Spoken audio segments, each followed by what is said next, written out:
back to Top Series 2, just talking on the field. Of those 4 guys that are now, it sounds like there's going to be 4 guys here for Topps Chrome, big rookie chases. Witt, Torkelson, Julio Rodriguez, and of course, Wander. Now we can include those 3 guys with Wander in that conversation of those 4. Who do you see having the best future on the field, or if there's a different answer in the hobby for both of those? I got to just turn to Google real quick and check the age on this one. 21 years. All relatively 21 years. That's only so there's only 2 months between them, really, because it's December 29th, 2000 is Julio, and March 1st, 2001 is Wander. Because I'm inclined to go with the right fielder, Julio Rodriguez, over Wander. I just wanted to make sure the age difference wasn't vastly different, because obviously age plays a big part in the hobby, at least, with how much can they do in their career, how much time do they have left to live up to these crazy expectations. So I think I would go Julio Rodriguez over Wander long term. Wow. If I were buying one. Yeah, I really like Wander, but I think the things that stick in my mind are like, he plays for Tampa. And what I think before it was like, he plays for Tampa, no disrespect to Rays fans, but it was the feeling of like, you've got 5 to 6 years in that uniform and then you're out of there. For him, it's the opposite. He's going to be there for a long time, which also might not be the best thing, because that team does get to the playoffs every year, but they just kind of, in a division with the Yankees and the Red Sox, and to a lesser extent the Blue Jays, when they're on, they do kind of get lost in the shuffle. So as great as he could be, and I would also like, just comparing them right now on 2 different tabs, like, hate to be that guy, prove me wrong, Drew Brees, but 5'10", 189 pounds at shortstop versus 6'3", 228 in the outfield. He just maybe a long career as a DH. Yeah. Rodriguez just looks like a ball player. And he's playing like it right now. He's just been sensational for now about a month and a half. He's been tearing it up. And 2, I think going back to the teams, I think Seattle is a place where, despite the fact that they're like farther away from any other team in professional sports, being up there in the Pacific Northwest, they generate so many of the most iconic players in baseball over the last 30 years. I mean, Ken Griffey Jr., obviously, Ichiro, and you could say A-Rod's, starting there, and all these, so many great young talented players have come through there. So that I think is something big going in his direction, but the play on the field, he's been sensational. I was up in Seattle a couple weeks ago, and he's the guy. He comes up and everyone's wearing his shirts. Everyone's chanting Julio in the audience, and like that to me, I was like, this is it. Like, really? This guy's the real deal. It already happened that quickly. They have all just like, he is the star of the show up there in Seattle. So yeah, I think I tend to agree. How about Torkelson and Witt? Are you not big on either of those guys, maybe, or just maybe a little bit of like, show me a little more before? Well, so I tweeted just yesterday, plug for my Twitter, twitter.com/watchthebreaks. People are complaining about the market being down, and they forget that performance matters. And they also forget that the market is based on so much expectation. In fact, sorry for all the parenthetical disclaimers, but not financial advice. Just today, I was reading a Market Watch article on the market itself, not the card market, but the market itself. And earnings for most of the S&P 500 exceeded expectations, was how they put it. There was like, I should say increased. That's the thing. They increased. Right. Earnings increased year over year in the most recent earnings reports for most of the S&P 500. Why is the S&P 500 down so much?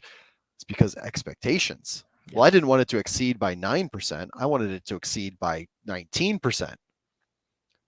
And so I feel like with the card market, there is so much of that expectation baked in that if Bobby Witt Jr. becomes a next baseball, experts are going to kill me for this comp. I'm just looking at a card and seeing, similar builds for me, but he becomes the next Joey Votto. Well, the current prices are not going to last. Yeah. So I wouldn't be buying him, you know, and Joey Votto is most likely a Hall of Famer, right? And that would be a heck of a way to, I mean, he would have a heck of a career, but you're right. It's just like, it's crazy to say what if Bobby Witt's the next Joey Votto, and you would feel like that's a disappointment, which just seems insane. Now you maybe you want to hear my biggest hot take ever? Oh, please. I've been raked over the coals for this when I've tweeted it before. Hopefully this doesn't come out for a few days because I'm busy the rest of the afternoon and can't field your Twitter arguments. You've got about 24 hours to get ready here. So, okay, yeah. Good. So I've tweeted before, like, is Ken Griffey Jr.'s 1989 Upper Deck card the biggest disappointment in trading card history? Whoa. Okay, yeah, that is insanely hot. It's somewhat hot, but think about it. Like, people were going to go to college on that card. He was going to be the absolute king. He was going to break all the records that Barry Bonds ended up breaking. He was the chosen one. You know, he was absolutely it. And yes, he had a Hall of Fame career. Yes, he had a great career, but I still think he fell about 100 home runs and at least one World Series ring Absolutely. below expectations. And you couldn't send your kid to college on that. You could have if you bought a Jordan rookie then and held for 30 years. That's true. You couldn't holding that card for 30 years. Yeah. I was going to say, well, you could blame print runs and blah, blah, blah, but you mentioned it, the Jordan rookie. Doesn't matter. There's about I would say, probably less of those out there than there are of Griffey, but it's not so significant that that you could really blame it. So, man, yeah, but again, no, I mean, you're right. The career was not what they expected. That's true. At the end of the day. And again, I say that as somebody that was around at that time, and maybe it was just the marketing in Omaha, Nebraska, or the Beckett articles or the LCS I talked to, but he was Willie Mays, and that card was way above everything else. And it's just, like, did it fully live up to it? Ooh. Somebody posted from a Beckett from back in the day, and it was like $100 card then, and I think you can still get them for that raw, right? Yeah, just about. That sounds about right. But man, that's something I'll have to bring up with Dan. Is a huge defender of that card, says it is the most iconic card of the last 25, 30, 40 years. Now, that might not be a arguing conversation. that either. Yeah, not arguing that at all. Conversation. Yeah, it's the card. More people recognize that card when they hear, if they're not a collector and they hear that I collect, more people mention, oh, I had the Ken Griffey Jr. rookie than any other card. Yeah, more people say that than Michael Jordan rookie. So I agree with him there. But when we're talking about, do I want to buy Bobby Witt Jr. rookie cards, flagship rookie cards, or what have you right now?